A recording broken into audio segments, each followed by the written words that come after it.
Good morning every student. और कैसे हो सब लोग? ठीक है, तो कल हमने राष्ट्रपति के बारे में बताया था कि राष्ट्रपति की शक्तियाँ क्या होती हैं, कहाँ कहाँ पर वो काम करते हैं, तो उसके बारे में थोड़ा सा बताते हुए चलेंगे। और आज हमारा नेक्स्ट टॉपिक रहेगा उपराष्ट्रपति, क्योंकि राष्ट्रपति जब हम पढ़ाते हैं तो वहाँ उपराष्ट्रपति की आवश्यकता पड़ती है और उसके साथ साथ हम उपराष्ट्रपति को पढ़ाएंगे आज। उसके बाद फिर हम लोकसभा को पढ़ाएंगे। तो इस तरह से आज हम वन बाई पढ़ाते चलेंगे आपको। तो उससे पहले थोड़ा सा आगे का टॉपिक स्टार्ट करने से पहले हम कल हमने जो पढ़ा था उस पर थोड़ा एक बार रिवीजन करते हुए चलते हैं। ठीक है, आइए। तो यहाँ पे इस बोर्ड पे देखिए कि राष्ट्रपति की शक्तियों के बारे में बताया गया है। तो यहाँ पे सबसे पहले हमने सैन्य शक्ति को बताया, फिर विधायी शक्तियाँ बताया, फिर न्यायिक शक्तियाँ बताया, फिर आपातकालीन शक्तियाँ बताया। इसमें से ये रहेगा कि जो आपातकालीन शक्तियाँ हैं हमारी और राष्ट्रपति की और न्यायिक शक्तियाँ हैं, इनको हम थोड़ा सा विस्तार में बताएंगे, लेकिन वो आगे के नेक्स्ट टॉपिक पर बताएंगे। अभी इसकी ज़रूरत नहीं है। जहाँ पर आपातकालीन शक्तियों की बात आएगी वहाँ पर हम इसको बताएंगे। तो आज यहाँ से देखते हैं कि सैन्य शक्ति।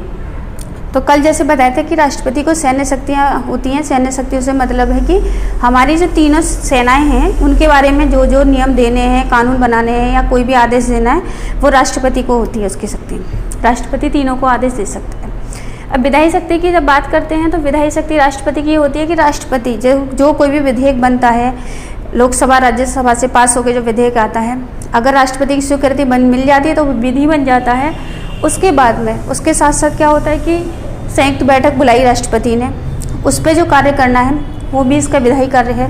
दूसरी बात, लोकसभा का जो भी काम होगा वो भी इसके अंदर आती हैं। यहाँ इस तरह से उनकी विधायी शक्ति आ जाती हैं। उसके बाद फिर देन आती है हमारी न्यायिक शक्ति। न्यायिक शक्ति में बात हमने बता दी थी कि जो आर्टिकल 72 पर चर्चा की थी हमने लास्ट क्लास में, कि राष्ट्रपति को न्याय की शक्तियाँ वहाँ पर प्रदान की गई जहाँ पर कि सुप्रीम कोर्ट के द्वारा अगर किसी को सज़ा दी जाती है, वहाँ पर वो दया की याचिका उपस्थित करता है राष्ट्रपति के पास में। याचिका तो नहीं कहते कि दया के लिए ही खड़ा होता है कि मुझे इस केस में मुझे क्षमा किया जाए। तो वहाँ पर राष्ट्रपति को शक्तियाँ मिली हुई हैं। तो वहाँ पर जैसे कि क्षमादान करते हैं या किसी सज़ा का वो लघुकरण करते हैं या प्रत्याहार करते हैं या निलंबित करते हैं, उस तरह से जो शक्तियाँ हैं वो राष्ट्रपति की न्यायिक शक्ति के अंदर आती हैं। उसके बाद में हमारी आपातकालीन शक्ति आती है। आपातकालीन से मतलब होता है कि कोई भी हमारे ऊपर आफत पड़ के आती है तो उसको हम आफत बोलते हैं, कि जब हमारे देश में इमरजेंसी लगनी होती है तो वो सारी शक्तियाँ कि कब हमें इमरजेंसी लगानी है, कहाँ पर लगानी है, कैसे लगानी है, वो सारी चीज़ें राष्ट्रपति के द्वारा की जाती हैं और इसके अंदर आती हैं आपातकालीन शक्ति के अंदर, जिसके के अंदर हम 3 को बताएंगे कि हमारी एक तो राष्ट्रीय आपातकालीन शक्ति है राष्ट्रपति की, दूसरी राष्ट्रीय आपातकालीन शक्ति है और तीसरी वित्तीय आपातकालीन शक्ति है। इन 3 शक्तियों का हम विस्तार से आगे की क्लास में डिस्कस करेंगे। इसका भी थोड़ा आगे क्लास में डिस्कस करेंगे। बाकी इनको हम बता ही चुके हैं, इससे ज़्यादा यहाँ से क्वेश्चन नहीं आता है। तो इस तरह से हमने राष्ट्रपति की शक्तियों को पढ़ाया। इसके साथ साथ हम एक उपराष्ट्रपति एक पद होता है उसके बारे में बताएंगे। अब उपराष्ट्रपति मतलब कि जैसे राष्ट्रपति है वैसे ही भारत के लिए एक उपराष्ट्रपति की भी ज़रूरत होती है। और जब उपराष्ट्रपति की ज़रूरत को देखते हुए हमारे संविधान निर्माताओं ने हमारे संविधान में भी उपराष्ट्रपति के बारे में प्रावधान किया है। इसको हम बताएंगे कि उपराष्ट्रपति क्या होता है, इसका निर्वाचन कैसे होता है, इनकी क्या शक्तियाँ हैं और इनको कब हटाया जा सकता है। इन सब चीज़ों पर हम चर्चा इस पर करते चलेंगे। तो आज हम टॉपिक पढ़ाते हैं, राष्ट्रपति को समाप्त हम करते हैं यहीं पर। इसके बाद में हम उपराष्ट्रपति का एक नया टॉपिक स्टार्ट करते हैं। चलो ठीक है, इधर देखते हैं।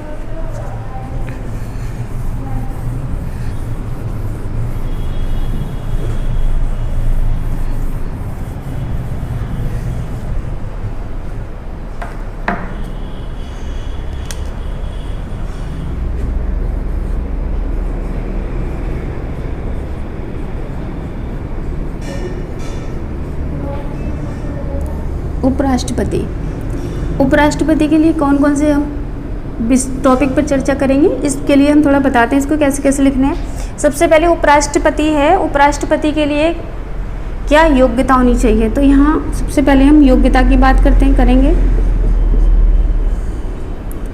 दूसरी चीज़ निर्वाचन की बात करेंगे कि उपराष्ट्रपति का निर्वाचन किस तरह से होता है।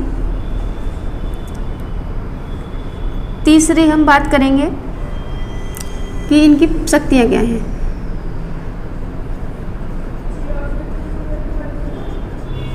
शक्तियों की बात करेंगे, उसके बाद में इनके बारे में हम बताएंगे इनको कैसे पद से हटाया जा सकता है। पद से हटाने की प्रक्रिया। उपराष्ट्रपति के बारे में आज हम इतना बताएंगे कि उपराष्ट्रपति की क्या योग्यता होनी चाहिए, उसका निर्वाचन किस हिसाब से, किस पद्धति से होना चाहिए, उनकी क्या क्या शक्तियां हैं। उसके बाद कि अगर उपराष्ट्रपति कहीं पर गड़बड़ करते हैं तो उनको इस पद से किस तरह हटाए जाएंगे, और उनकी कलाविधि कितने समय के लिए होती है।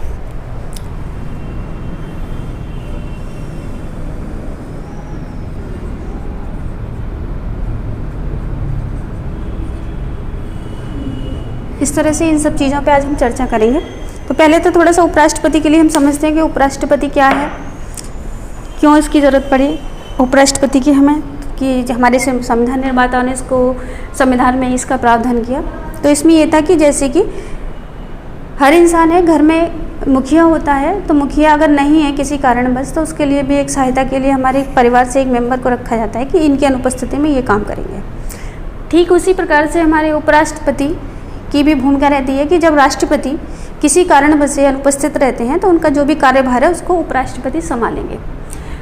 राष्ट्रपति का अनुपस्थित रहने का भी कारण है कि या तो वो किसी कारणवश बीमार हो गए हों, उनकी अचानक से मृत्यु हो गई हो, या उनको पद से हटा दिया गया हो महाभियोग लाकर। इन 3 परिस्थितियों में राष्ट्रपति अपने पद से त्यागपत्र देते हैं।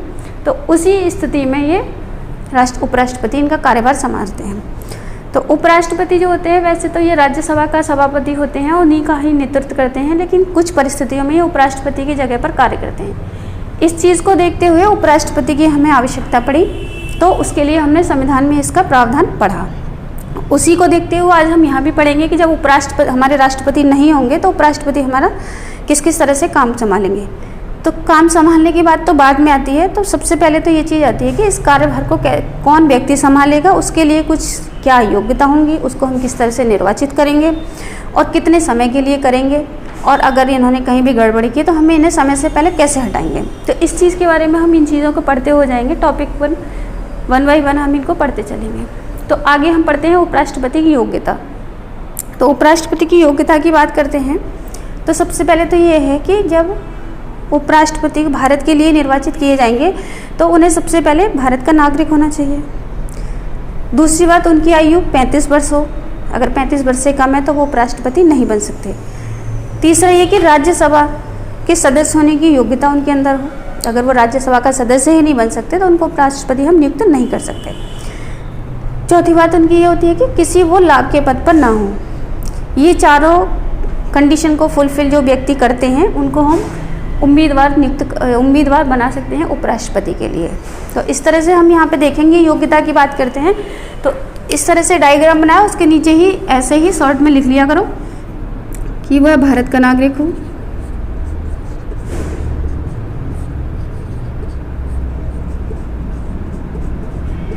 भारत का नागरिक हो,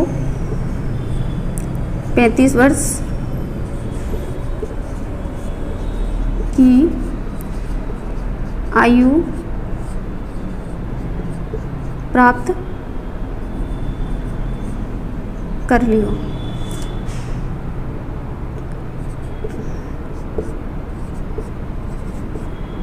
राज्य सभा सदस्य बनने के योग्य हो। चौथा है किसी लाभ के पद पर ना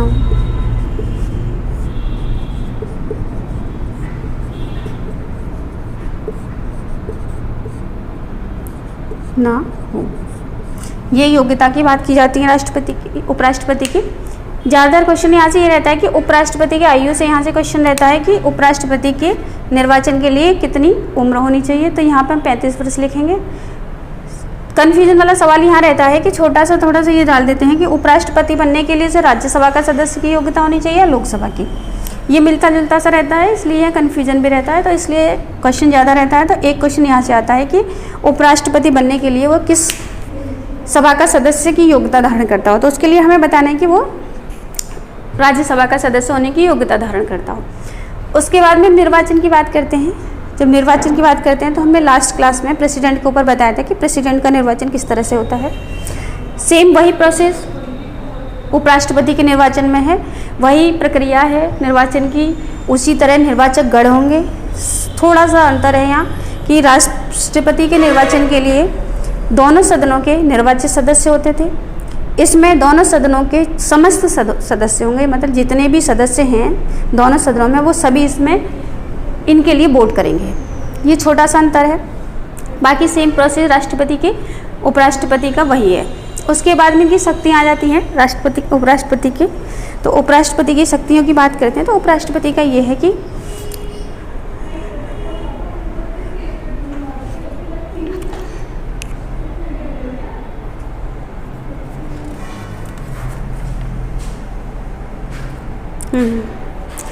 उपराष्ट्रपति को शक्ति ये है कि कोई भी वो काम करते हैं तो जिस तरह से राष्ट्रपति का जब पदभार संभाले होते हैं तो सारी वो शक्तियाँ इनको मिली होती हैं जो कि उपराष्ट्रपति को मिली होती हैं, वही उपराष्ट्रपति को मिल जाती है जबकि वो राष्ट्रपति का कार्यभार संभाल रहे होते हैं। तो इनकी शक्तियों के बारे में तो यहाँ तक बात आएगी। अब कहते हैं कि पद से हटाने की प्रक्रिया की बात की जाएगी। तो जिस तरह से हमारे राष्ट्रपति हैं और उनको हम हटाते थे कि जब या तो इनको 5 वर्ष का समय पूरा हो जाए इस तरह से हटाएंगे, या कोई बात करते हैं तो राष्ट्रपति को महाभियोग द्वारा हटाते थे हम। तो उसी तरह से अगर राष्ट्रपति को उपराष्ट्रपति को हटाते हैं तो या तो 5 वर्ष का समय पूरा हो जाए या उसके बाद में 5 वर्ष के बाद में भी अगर पहले कोई हटाना हो तो हम उन पर एक प्रक्रिया के द्वारा उनको हटाएंगे। अब वो प्रक्रिया क्या होगी कि सबसे पहले तो हम करेंगे कि उन्हें 14 दिन पहले ही बताया जाएगा, सूचना देंगे कि आपको के लिए ये काम किया जा रहा है। उसके बाद क्या करेंगे, जो हम सूचना देंगे उसको एक बहुमत से एक संकल्प पारित करेंगे और सबसे पहले हम राज्यसभा में देंगे। अब राज्यसभा में क्यों देंगे, इसके पीछे रीज़न ये है कि उपराष्ट्रपति राज्यसभा का प्रतिनिधित्व करते हैं, राज्यसभा के सभापति होते हैं, तो उनको राज्यसभा में ही दिया जाएगा। राज्यसभा से ही जैसे वो प्रस्ताव पास होगा 2/3 बहुमत से, तो इसमें ऐसा नहीं है कि महाभियोग में तो उपस्थित सदस्यों के मत से था, लेकिन उपराष्ट्रपति के पद इसमें हटाने की प्रक्रिया में ये चीज़ है कि उपराष्ट्रपति का जो संकल्प के द्वारा जो बहुमत होगा उसमें जितने भी सदस्य होंगे दोनों सदनों के, सभी के मतों के द्वारा 2/3 बहुमत से इसको पास किया जाएगा। जैसे ही राज्यसभा से ये प्रस्ताव पास हो जाता है, संकल्प पास हो जाता है, वैसे ही वो लोकसभा के पास जाएगा। लोकसभा में इसका अनुसमर्थन होना आवश्यक है। अगर लोकसभा अनुसमर्थन नहीं करेगा तो वो पास नहीं माना जाएगा। तो यहाँ से क्वेश्चन भी रहता है कि उपराष्ट्रपति को हटाने के लिए क्या लोकसभा का समर्थन आवश्यक है, इस तरह से आता है तो बोलेंगे हाँ। या एक क्वेश्चन इस तरह आता है कि जब उपराष्ट्रपति को हटाया जाता है तो उसके लिए किस चीज़ की आवश्यकता पड़ती है, राज्यसभा के अनुसमर्थन की, लोकसभा के अनुसमर्थन की, तो वहाँ पे लोकसभा के अनुसमर्थन की आवश्यकता पड़ती है। यहाँ से ये क्वेश्चन रहता है, तो इसलिए यहाँ पे प्रक्रिया को हटाने के लिए हम बस शॉर्ट में थोड़ा याद करेंगे। तो उसको क्या करेंगे, हम यहाँ लिखेंगे हम 14 दिन पूर्व, तो 14 दिन पहले देंगे हम नोटिस सूचना। उसके बाद हम इसको राज्यसभा में पेश करेंगे।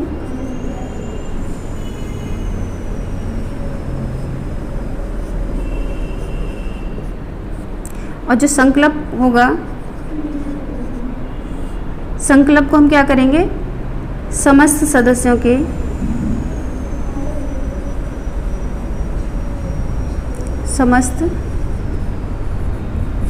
के दो-तिहाई बहुमत से पास होना चाहिए।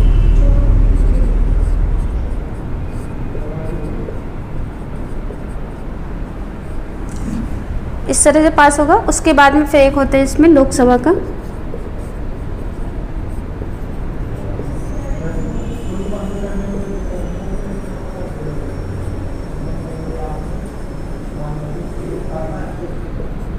अनुसमर्थन आवश्यक है। तो इसमें क्वेश्चन पद से हटाने की प्रक्रिया में ज़्यादातर क्वेश्चन एक यहाँ से रहता है कि कितने दिन पूर्व सूचना देनी चाहिए, दूसरा ये रहता है कि लोकसभा का अनुसमर्थन आवश्यक है या नहीं, यहाँ से बताया कि 2-3 तरह से क्वेश्चन आते हैं। तीसरा इसमें ये रहता है कि 2/3 बहुमत से पास होगा, कैसे होगा, और समस्त सदन से होगा। तो इसमें से ये 2-3 क्वेश्चन बनते हैं। तो यहाँ से आज से हमने बताया कि पद से हटाने की प्रक्रिया को ये बताया गया है। उसके बाद फिर आगे हम पढ़ते हैं कलाविधि, काल अवधि। यहाँ पे थोड़ा सा गलत लिखा है, इसको सही करते हैं। काल अवधि, काल अवधि से होता है समय अवधि, कि उपराष्ट्रपति को कितने समय के लिए नियुक्त किया जाता है या चुना जाता है। तो यहाँ पे क्या होगा कि उपराष्ट्रपति को प्रथम बैठक से 5 वर्ष के लिए चुना जाता है। तो इनका समय काल होगा 5 वर्ष।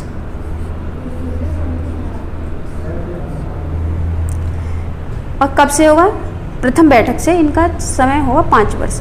तो इस तरह से आज हमने उपराष्ट्रपति के बारे में बताया कि उपराष्ट्रपति बनने के लिए ये योग्यता होनी चाहिए हमारी। निर्वाचन की प्रक्रिया बताई थी हमने, अनुपातिक, एकल, प्रतिनिधित्व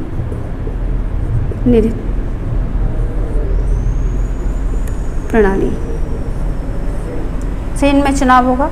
और यहाँ लिखते हैं हम संसद के दोनों सदनों के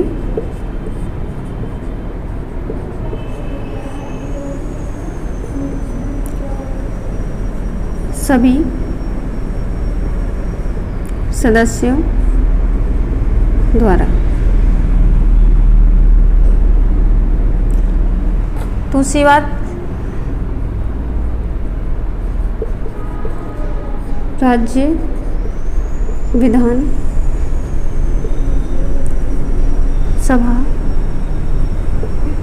सभाओं के सभी सदस्य। ये हमारा याद करने का तरीका है और इस तरह से नोट्स बना लेने चाहिए। अगर जो बच्चे कॉपी पेंसिल लेके बैठे हुए हैं तो उसको इस तरह उतारें और इस तरह से याद रखें। जहाँ जहाँ पे मैं टिक लगाया है वहाँ पे ये क्वेश्चन मार्क इस तरह से डाल लें, जैसे याद रहे कि यहाँ से क्वेश्चन आता है, इसका आंसर ये रहेगा। इसको थोड़ा 5 मिनट के लिए उतार लीजिए। उसके बाद फिर हम आगे स्टार्ट करते हैं। अब हम इसके बाद में सीधे लोकसभा को थोड़ा सा बताएंगे, उसके बाद हम देखते हैं। पहले अब उपराष्ट्रपति को हम यहीं पे समाप्त करते हैं, उसके आगे के कार्रवाई करेंगे। इसको अभी उतार लीजिए थोड़ी देर में।